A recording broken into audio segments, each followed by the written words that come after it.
सुप्रभातम बच्चों। हमने जो है वो पिछली कक्षा के अंदर चैप्टर में तृतीय पाठ पढ़ा था महर्षि दयानंद। अब महर्षि दयानंद के उपरांत जो है आपका चतुर्थ पाठ जो है वो आज हम लोग पढ़ेंगे। तो इसमें है चतुर्थ पाठ में सुभाषितानी। क्या है? सुभाषितानी। देखो बच्चों, ये चैप्टर समझने के लिए तो महत्वपूर्ण है ही, पर महत्वपूर्ण इस बात के लिए भी है कि इस चैप्टर के अंदर से हमको कोई 2 श्लोक हमारी परीक्षा में लिखना ही है। मतलब अत्यंत महत्वपूर्ण ये चैप्टर है। 2 श्लोक हमको जो प्रश्न पत्र के अंदर आए हों उनको छोड़कर, है ना, प्रश्न पत्र के अंदर जो श्लोक आते हैं ना उनको नहीं लिखते हैं, उनको छोड़कर दूसरे जो 2 श्लोक लिखना है वो यहाँ से हम लोगों को तैयार करना है। तो आप लोग क्या करेंगे कि यहाँ से मैं आप लोगों को बताऊंगा, वो आप 5 श्लोक याद कर लीजिएगा। कितने? 5 श्लोक कंठस्थ कर लीजिएगा, लेखन भी और जो है वो याद भी, ताकि जो है आप लोग परीक्षा में लिख पाए। ये 5 नंबर का तो यही मटेरियल हो गया। कुछ प्रश्नोत्तर भी जो है वो पूछते हैं इसके अंदर से, तो यूँ समझ लो कि लगभग ये 7-8 नंबर का चैप्टर है हमारे लिए, बोर्ड की परीक्षाओं वालों के लिए बहुत ही महत्वपूर्ण चैप्टर है ये सुभाषितानी। यानी अच्छी बातें इनके अंदर लिखी गई है, उसको समझते हैं। चलिए, पहला श्लोक है, गंगा पापम शशीतापम दैन्यम कल्पतरुस्तथा पापम तापम च दैन्यम च घनन्ति संतो महाशया। क्या है श्लोक? आप लोग भी मेरे साथ बोलेंगे। गंगा पापम शशीतापम दैन्यम कल्पतरुस्तथा पापम तापम च दैन्यम च घनन्ति संतो महाशया। अब इसका अर्थ जान लो, क्या कह रहे हैं?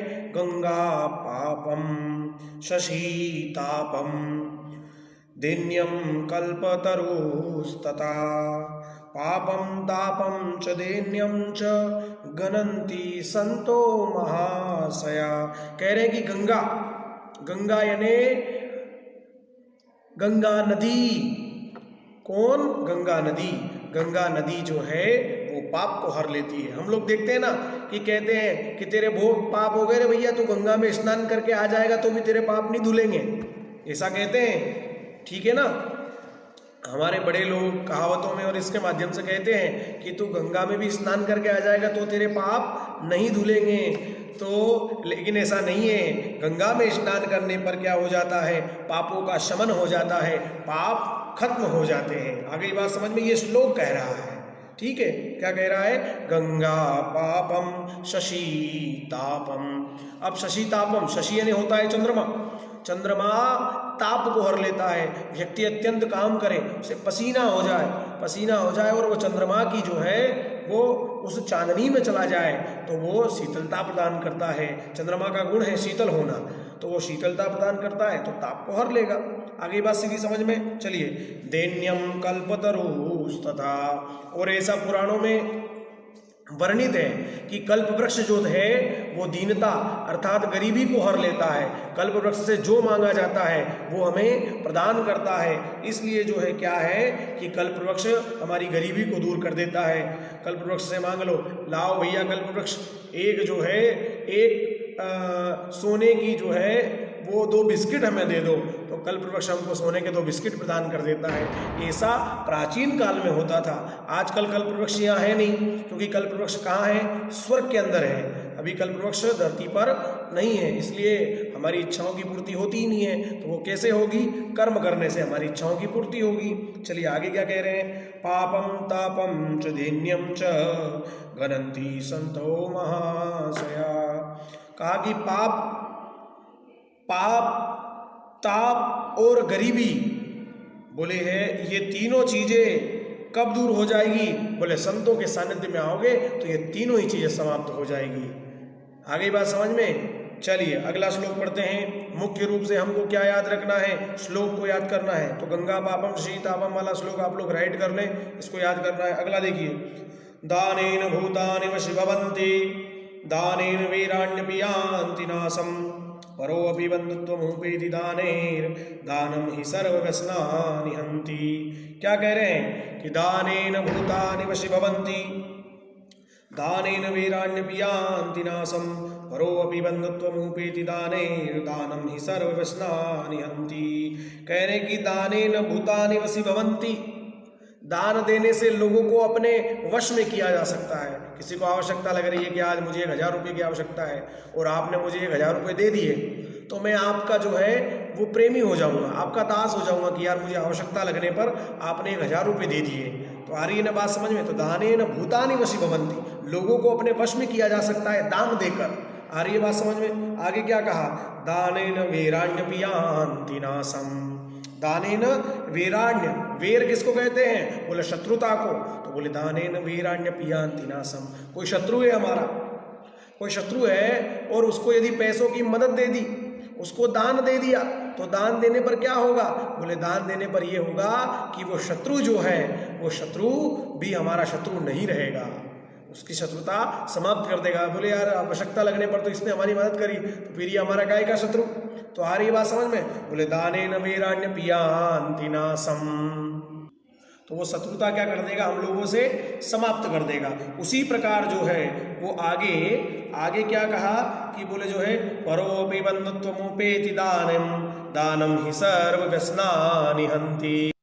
और आगे कहा कि बोले परोऽपि बन्धुत्वमुपेति दाने, बोले परोऽपि, बोले बंधुजन तो अपने होते ही हैं, पर पराये लोगों को भी दान देकर अपना बनाया जा सकता है, अपने बंधु बांधव बनाए जा सकते हैं। कहते हैं ना लोग में कि आजकल पैसा देने से क्या नहीं मिलता, माँ बाप मिल जाते हैं। तो ये वही बात जहाँ जो है सिद्ध हो रही है, जो है क्या कहा? बोले परोऽपि बन्धुत्वमुपेति दाने, बोले दान देने पर पराये भी अपने बन जाते हैं। आगे कहा दानं हि सर्वव्यसनानि हन्ति, क्या कहा?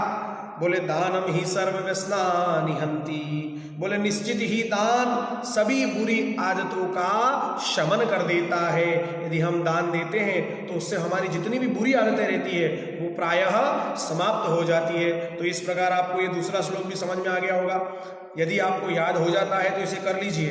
दानेन भूतानि वशी भवन्ति दानेन वीराण्यपि यान्ति नाशम परोऽपि बन्धुत्वमुपेति दानं हि सर्वव्यसनानि हन्ति। ऐसा इसको याद कर लीजिए। याद नहीं होता है तो मैं दूसरा और श्लोक बताऊंगा, वो आप याद कर लीजिएगा। चलिए तीसरा श्लोक पढ़ते हैं।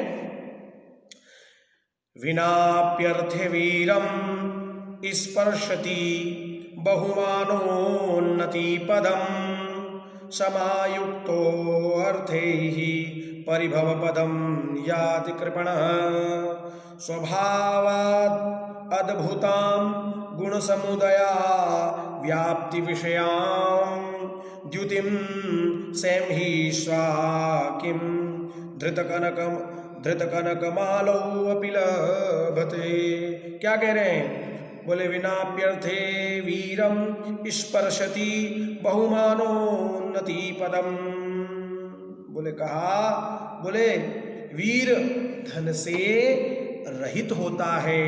वीर जो है, वीर लोग बहुत सारे आपने देखे होंगे कि शरीर के अंदर वीरता है, बुद्धि के अंदर वीरता है, तो वो क्या होते हैं? धन से रहित होते हैं, उनके पास पैसे नहीं होते ज्यादा।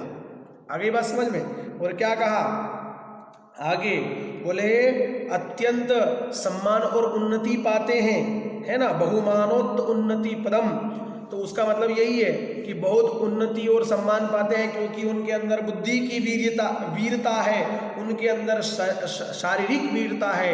इसलिए जो है आगे और क्या कह रहे हैं? समायुक्तो अप्यर्थै परिभव पदम न यान्ति कृपणः, अर्थात विवेक शून्य धन से युक्त होने पर भी पराजय को प्राप्त करता है। जिसके अंदर बुद्धि नहीं होती और उसके पास करोड़ों की संपत्ति है, बड़े बड़े बंगले हैं, बड़ी बड़ी गाड़ियां हैं, जो है कई सारे उनके कर्मचारी हैं, कई सारे उनके सेवक हैं, परंतु यदि उनमें बुद्धि नहीं है, उनके अंदर यदि दिमाग नहीं है, उनका मस्तिष्क सही से कार्य नहीं करता है, तो उनकी हर जगह पराजय होती है, हार होती है, उनकी विजय कभी भी नहीं हो सकती। आगे क्या कह रहे हैं?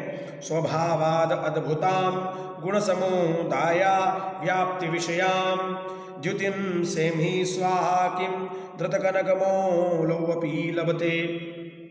फिर कहा कि गुणों के समुदाय को प्राप्त करने वाली, अपने स्वभाव से उत्पन्न सिंह की क्रांति, यानी शेर जो होता है ना, जो जंगल का राजा होता है, बड़े बड़े अयाल उसके जो हैं होते हैं, वो क्या होता है, बोले गुणों के समुदाय को प्राप्त होने वाली अपने स्वाभाविक जो उत्पन्न क्रांति है, जो उसकी चमक है, क्या स्वर्णमाला को धारण कर लेने वाला, यदि वो जो शेर है वो अपनी स्वयं की क्रांति, अपनी तेज से जो है वो पूरे जंगल का राजा बन के बैठा है। और ऐसे ही यदि हम किसी कुत्ते को सोने की माला पहना दें, उसको सोने की माला पहना दें, तो क्या वो कुत्ता शेर हो जाएगा?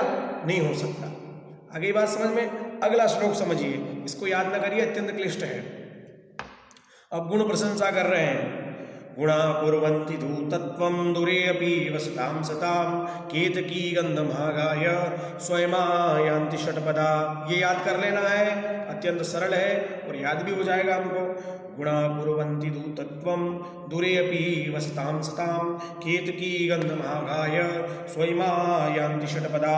कहा कि दूर रहने पर भी, गुणा कुर्वन्ति धूतत्वं, दूर रहने पर भी सज्जनों के गुण, सज्जनों के यानी अच्छे व्यक्तियों के सद्गुण जो होते हैं वो क्या करते हैं, उनके गुणों के द्वारा दूत के कार्य करते हैं।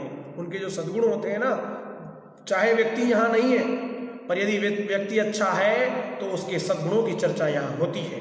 उसी को कहते हैं कि उसके गुण, और उसके गुण उसको विद्यमान कर देते हैं। यही कह रहा है ये श्लोक कि गुणा कुर्वन्ति दूतत्वम्, दूध का कार्य करते हैं हमारे गुण। यदि हम अच्छे हैं तो हमारे जो गुण हैं वो दूध बनकर हमारी बातें जो है वो करवाएंगे, हमारी ख्याति फैलवाएंगे, हमारी जय जय होगी। यदि हम स्वभाव से अच्छे हैं, मन से अच्छे हैं, शरीर से अच्छे हैं, तो हमारी ख्याति अवश्य ही होगी। और क्या कह रहे हैं आगे, गुणा कुर्वन्ति धूतत्वं दूरे अपि वसतां सतां, दूर भी रहोगे तो भी जो है हमारे गुण हमारे दूत का कार्य करेंगे। केतकी गन्धमागाय स्वयमायान्ति षट्पदा, और जिस प्रकार भौरे केवड़े की गंध को सूंघकर स्वयं आ जाते हैं। केवड़ा कितना सुगंधित होता है, चाहे कितना भी दूर हो, उसको जो है भौरे सूंघ लेते हैं कि कहाँ से खुशबू आ रही है, और उसके पास जाकर उसका जो है रस ले लेते हैं। उसी प्रकार सज्जनों के गुण भी उनके दूत का कार्य करके और उनकी ख्याति और उनकी जय जय करवाते हैं। तो ये श्लोक सरल है और हमको याद कर लेना चाहिए। इस प्रकार हमारे 3 श्लोक हो गए हैं। गंगा पापम, उसके बाद दानेन भूतानि वसी भवन्ति, उसके बाद तृतीय जो है ये गुणा कुर्वन्ति दूतत्वम। ठीक है, आगे बात समझ में? चलिए अगला श्लोक पढ़ते हैं। बहुत ही सुंदर श्लोक है ये और मुझे अत्यंत प्रिय श्लोक लगता है ये। केयुरान विभुष्यन्ति पुरुषाहारात्म चंद्रोज्ज्वला, न स्नानं न विलेपनं न कुसुमं नालंकृता मूर्धजा, वाण्येकासं लंकरोति पुरुषं या संस्कृता धारयते, क्षीयन्ते खलु भूषणानि सततं वागभूषणं भूषणं वागभूषणं भूषणं। कह रहे हैं कि केयुरान विभूषन्ति, केयुरान विभूषन्ति, बोले मनुष्य को न तो गहने शोभा देते हैं, बड़े बड़े अलंकार धारण कर लो, अच्छे अच्छे वस्त्र धारण कर लो, सोना ही सोना पहन लो चारों तरफ, पर वो अलंकार उस व्यक्ति को शोभा नहीं देंगे। और क्या कहा, हारोत्न चंद्रोज्ज्वला, खूब हार पहना दो उसको, सोने के हार ही हार पहना दो तो भी वो शोभा नहीं देगा। और न चंद्रमा की तरह चमकने वाले मुक्ता मणि उसे पहना दिए जाएं तो भी वो शोभा नहीं देगा। फिर आगे क्या कहा, आगे कहा न स्नानं न विलेपनं न कुसुमं नालंकृता मूर्धजा, उसको खूब केसर के पानी से रगड़ रगड़ के स्नान करवाओ, जो है उसके ऊपर दूध डालो, उससे दूध से स्नान करवाओ। उसके बाद क्या करो कि उसका विलेपनम, उसको खूब मेकअप करो, उसको खूब क्रीम लगाओ, पाउडर लगाओ, और जो है उसको सुगंधित जो है वो इत्र डालो उसके ऊपर, गुलाब का, केवड़े का, मोगरे का, अलग अलग इत्र डालो, पर फिर भी जो है वो शोभा नहीं देगा। क्यों नहीं देगा? क्योंकि ये तो केवल जो है लौकिक चीजें हैं। खूब उसको जो है वो सुगंधित वस्तुएं दे दो, उसके बालों में जो है वो आंवले का और बादाम का तेल लगा दो, तो भी जो है वो शोभा नहीं देगा। आगे क्या कहा? वाण्ये का समलंकरोति पुरुषम या संस्कृता धारयते क्षीयन्ते खलु भूतना भूषणानि सततम वागभूषणम भूषणम। कहा, क्या कहा कि बोले जो है एक संस्कृतमय वाणी, एक जो है सरल और सुभाषित वाणी, एक सरलता, जो स्वाभाविक सरलता होती है मनुष्य के अंदर, एक स्वाभाविक सरल शब्दों का उपयोग, दूसरों के प्रति सदाचार के भाव, सद्गुणों का होना, यदि इस प्रकार का आभूषण धारण करोगे या कोई इस प्रकार का आभूषण धारण करेगा, वाणी का आभूषण धारण करेगा, जो सरल वाणी का उपयोग करेगा, सबके प्रति सत्यता के भाव रखेगा, ऐसा व्यक्ति हमेशा जो है चमत्कृत होता है। किंतु वाणी रूपी आभूषण नित्य रहने वाला आभूषण होता है। अगली बात समझ में क्या कहा पहली पंक्तियों में कि मनुष्य को खूब सोना चांदी इत्यादि पहना दो, शोभा नहीं देगा। खूब स्नान करवा दो अलग अलग लक्स साबन से और डव से और कई प्रकार के सुगंधित साबन आते हैं, उनसे स्नान करा दो, वो शोभा नहीं देगा। और क्या कहा? उसके बाद कहा कि जो है उसको मुक्तामणि हार इत्यादि पहना दो, तो भी वो शोभा नहीं देगा। लेकिन जो है उसका जो है यदि वाणी उसकी सरल है, उसके पास वाणी का आभूषण है, तो वो अवश्य ही शोभा देगा। इस प्रकार का ये श्लोक रहा है। चलिए ठीक है, अगला श्लोक पढ़ते हैं हम लोग। ये श्लोक याद नहीं होगा, थोड़ा क्लिष्ट है। अगला श्लोक सरल है, वो याद कर लीजिएगा। क्षमाशास्त्रं करे यस्य दुर्जनम किं करिष्यति अत्र नैपतितो वह्नि स्वयमेवोपशाम्यति। मेरे साथ बोलिएगा। क्षमाशास्त्रं करे यस्य दुर्जनम किं करिष्यति अत्र नैपतितो वह्नि स्वयमेवोपशाम्यति। कहा कि जिसके हाथ में क्षमा रूपी शस्त्र है, क्षमा शास्त्रम करे यस्य, जो क्षमा कर देता है। यदि किसी ने गलती कर दी, गलती कोई जानबूझकर नहीं करता है, अनजाने में गलतियां हो जाती है, यदि किसी ने कोई गलती कर दी तो उसको तत्काल क्षमा कर देना चाहिए, ये देकर कि जो है अगली बार ये गलती नहीं करेगा। अगली बात समझ में, यदि कोई गलती कर भी देता है तो उसको क्षमा कर देना चाहिए। क्षमा शास्त्रम करे यस्य दूरजनम किम करिष्यति। अत्यंत दुष्ट से दुष्ट व्यक्ति भी है तो वो हमारा कुछ भी नहीं बिगाड़ पाएगा यदि हमने उसको क्षमा कर दिया तो। अत्र नौपतितो वह्नि स्वयमेवोपशाम्यति। जिस प्रकार जलती हुई अग्नि हमारे हाथ से गिर जाए, हाथ से गिरने पर नीचे यदि तिनके नहीं है, अत्र नौपतितो वह्नि, यदि नीचे तिनके नहीं है, घास फूस नहीं है, तो वो अग्नि धीरे धीरे शांत हो जाती है। और यदि तिनके होंगे तो जल जाएंगे, इसलिए तिनके नहीं है तो वो अग्नि भी शांत हो जाती है। और यदि हम लोग गुस्सा नहीं करेंगे तो वो हमारा दुश्मन भी हमारा जो है मित्र स्वभाव रखने लग जाएगा, वो शांत हो जाएगा। इस प्रकार मैंने आज आप लोगों को जो है वो मुख्य श्लोक वो पढ़ा दिए हैं। एक और मुख्य श्लोक है सर्वस्य ही, ये याद कर लेना है क्षमाशास्त्रम। उसके बाद देखो, सर्वस्य ही परीक्षन्ते स्वभावानेतरी गुणा आदित्य ही गुणान् सर्वान् स्वभावो मूर्धनि वर्तते। सर्वस्य ही परीक्षन्ते, कहा सर्व, तो कह रहे हैं सर्वस्य ही परीक्षन्ते स्वभावानेतरे गुणा आदित्य ही गुणान् सर्वान् स्वभावो मूर्धनि वर्तते। सर्वस्य ही परीक्षन्ते, सर्वस्य ही परीक्षन्ते अर्थात स्वभावानेतरे गुण, सभी की परीक्षा किससे होती है? उसके स्वभाव से होती है। और क्या कहा? आतिथ्य ही गुणान् सर्वान् स्वभावो मूर्धनि वर्तते। कहा कि क्योंकि सभी गुणों को छोड़कर स्वभाव ही सर्वोच्च स्थान पर रहता है। सर्वस्य ही परीक्षन्ते, सभी की परीक्षा स्वभावो नेतरे गुणा, स्वभाव से करनी चाहिए और स्वभाव से होती भी है। आतिथ्य ही गुणान सर्वान स्वभावो मूर्धनि वर्तते। सभी गुणों के अंदर जो व्यक्ति का स्वभाव है वह अत्यंत ही श्रेष्ठ गुण होता है। इसीलिए व्यक्ति की पहचान कैसे होती है? उसके स्वाभाविक गुणों से होती है। तो आगे बात समझ में आपको? ये आपका जो है चतुर्थ पाठ सुभाषितानि श्लोकानि, ये आज हमने पढ़ लिया है। इसके प्रश्नोत्तरों को मैं आपको भेजूंगा, आप लोग पढ़िएगा, समझिएगा। और जो श्लोक मैंने बताए हैं 5 आपको, कौन कौन से? बोले गंगा पापम शीतापम दैन्यम कल्पतरुस्तथा पापम तापम च दैन्यं च घनन्ति सन्तो महाशया दानेन भूतानि वसि भवन्ति दानेन वीराण्यपि यान्ति नाशं परोऽपि बन्धुत्वमुपेति दानै दानं हि सर्वकृष्णानि हन्ति क्षमाशास्त्रं करे यस्य दुर्जनं किं करिष्यति अत्रणोपतितो वह्नि स्वयमेव उपशाम्यति। उसके बाद जो है गुणा कुर्वन्ति धूतत्वं दुरेऽपि वशतां चतां केतकी गन्धमागाय स्वयमायान्ति षड्पदा। फिर कहा सर्वस्य ही परीक्षन्ते स्वभावानि तरी गुण आदित्य ही गुणान् सर्वान् स्वभावो मूर्धनि वर्तते। इन 5 श्लोकों को कंठस्थ कर लेना है, चूंकि जो है ये परीक्षा में हमको लिखना ही लिखना है। कोई 2 लिखना है वो जो पेपर के अंदर नहीं आए। इसके प्रश्नोत्तर और इसकी जो है एक्सरसाइज मैं आपको भेजूंगा। बहुत बहुत धन्यवाद, आप लोगों ने सुना और समझा। और यदि फिर भी आपको कहीं समझ में नहीं आता है तो आप लोग मेरे से प्रश्न कर सकते हैं।